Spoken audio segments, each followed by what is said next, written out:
Bonjour à tous et à toutes. Bonjour à toutes et à tous. Pascal, je te laisse te présenter. Très bien. Je suis Pascal Vuillaume, je travaille pour le groupe Mobilize Financial Services. Nul doute que vous connaissez cette société sous son ancien nom, qui a changé il y a à peu près 18 mois, la DIAC, la filiale financière de Renault Group. Et donc, je suis responsable du contrôle interne, de la conformité et de la lutte contre la fraude, raison de ma présence aujourd'hui. Un peu d'histoire pour commencer, si vous le voulez bien, ça ne va pas durer trop longtemps. C'est en 1924, donc oui, on va fêter cette année les 100 ans, que Louis Renault lui-même a créé la diffusion industrielle de l'automobile par le crédit, donc la DIAC. Son objectif, démocratiser la voiture particulière pour tous les Français. Alors, nos activités se sont un petit peu diversifiées, évidemment, ces 100 dernières années, avec une offre complète de divers financements, d'assurances, de services qui tournent tout autour de l'écosystème de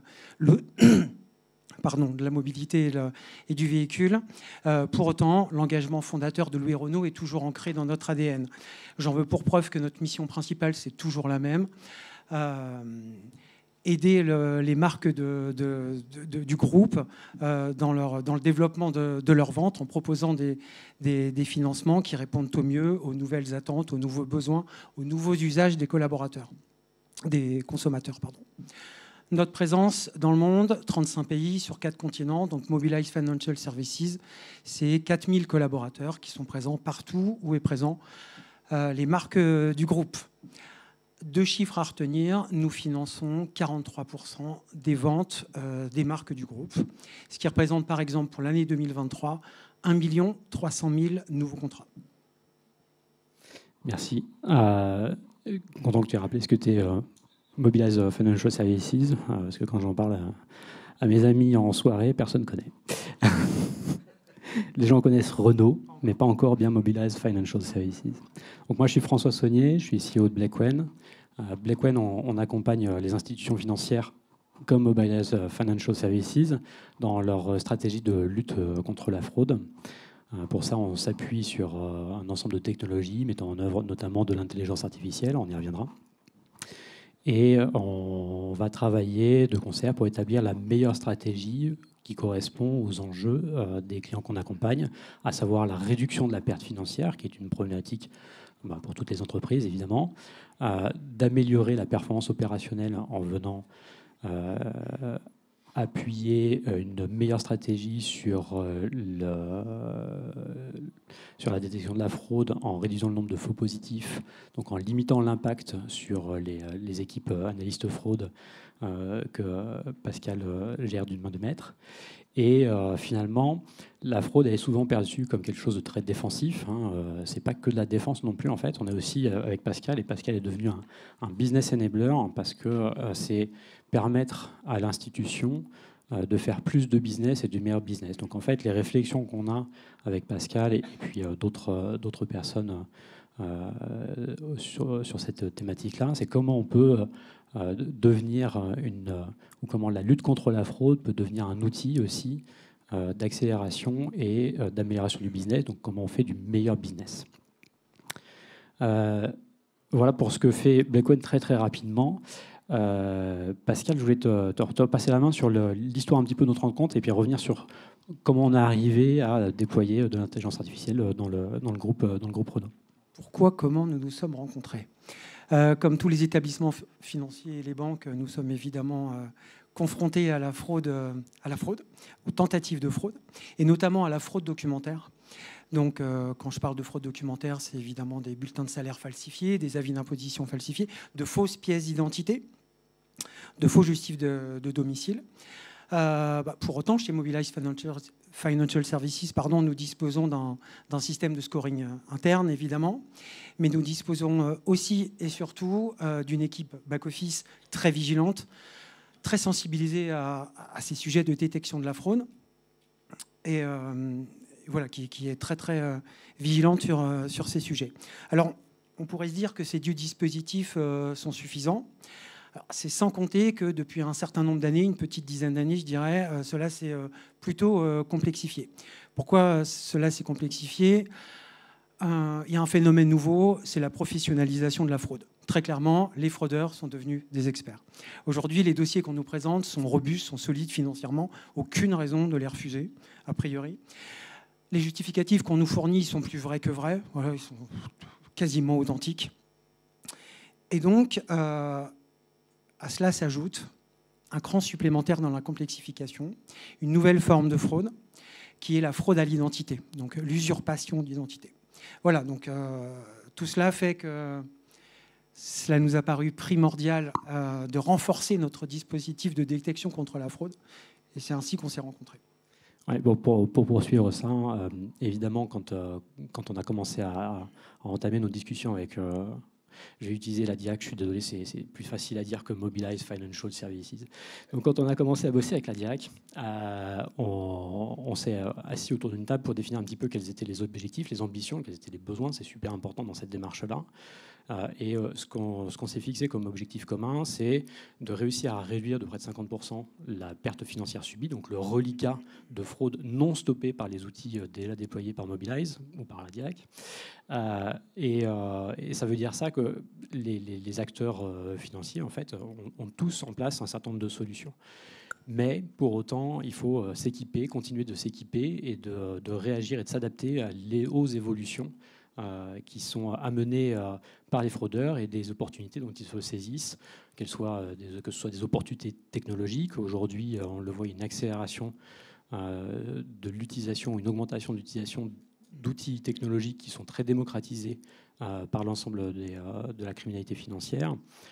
Et ce besoin-là s'est fait sentir, et donc on a cherché à réduire cette perte financière subie, et en même temps ne pas venir pénaliser un dispositif déjà existant en ajoutant une surcharge de travail qui aurait pénalisé les équipes d'analystes de Philippe.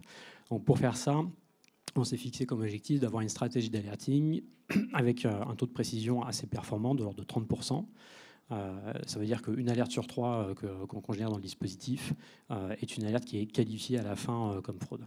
Donc, tout ça pour avoir un dispositif efficace qui n'ajoute pas de pénibilité ou de pression supplémentaire sur les équipes back-office pour aller traiter les alertes, et qui en même temps fait que par sa précision, son impact qui n'est pas rendu visible de manière immédiate, c'est que la friction client, elle diminue puisqu'on bloque moins d'alertes.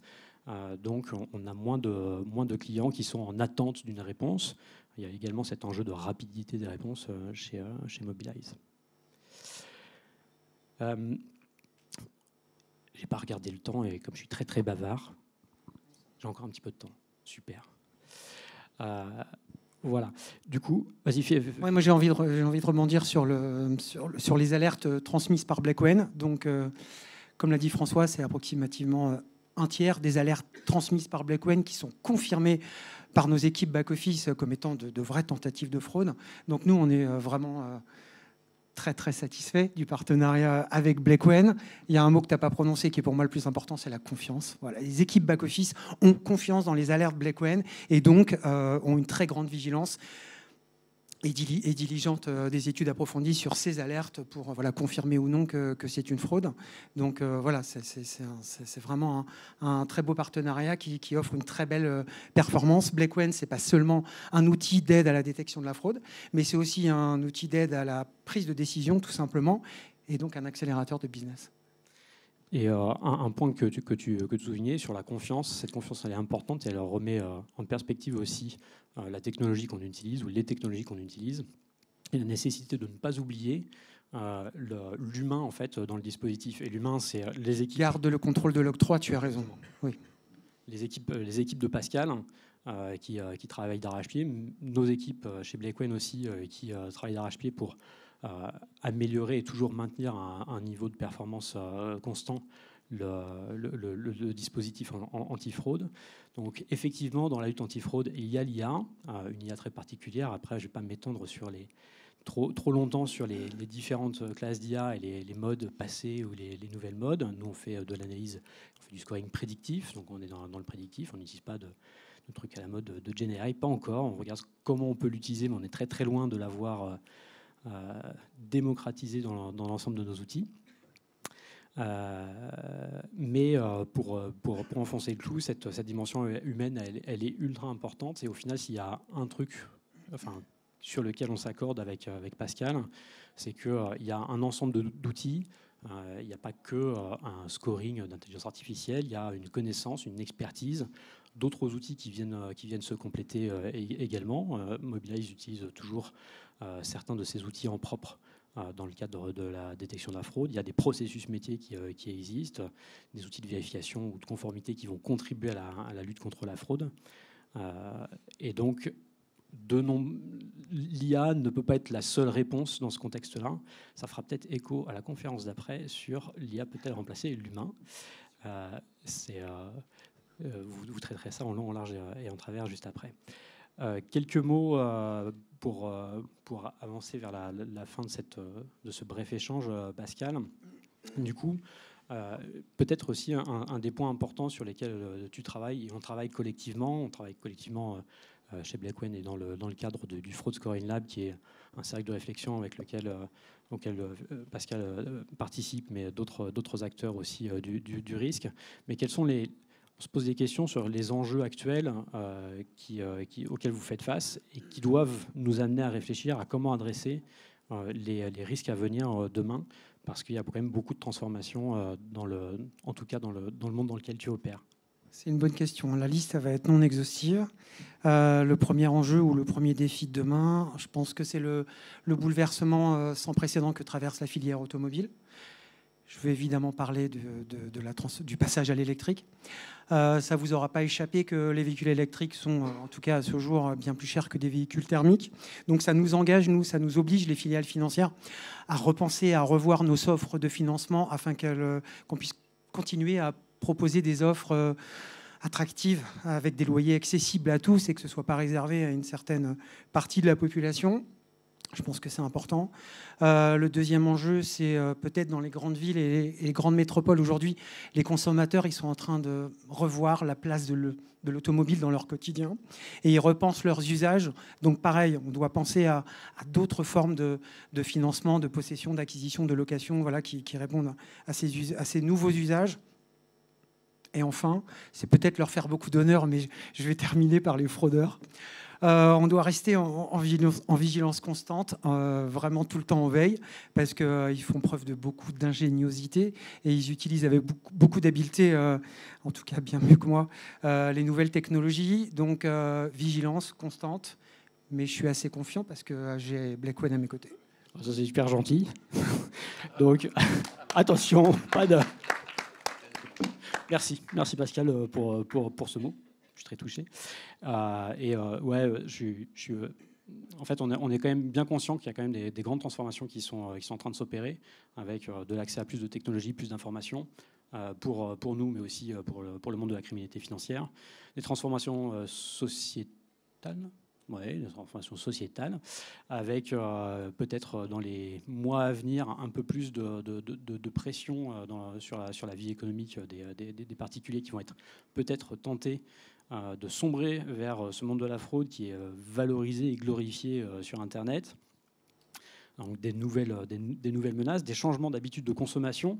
Donc tout ça en fait crée un terreau fertile qui va offrir une surface de jeu supplémentaire pour les fraudeurs et pour lequel il faut évidemment se préparer et sur lequel il faut, au-delà de la technologie en elle-même qui ne peut pas être l'unique réponse, mais repenser sur son approche, sur l'approche comportementale, l'analyse comportementale qu'on peut avoir et quitte à revoir complètement les processus d'entrée en relation en les rechallengeant. Je pense que ce sera une des thématiques qu'on abordera lors de notre prochain atelier mardi avec Philippe, et on ne manquera pas de vous tenir au courant de nos conclusions. On est bien sur le temps. Parfait. Merci à tous pour votre écoute.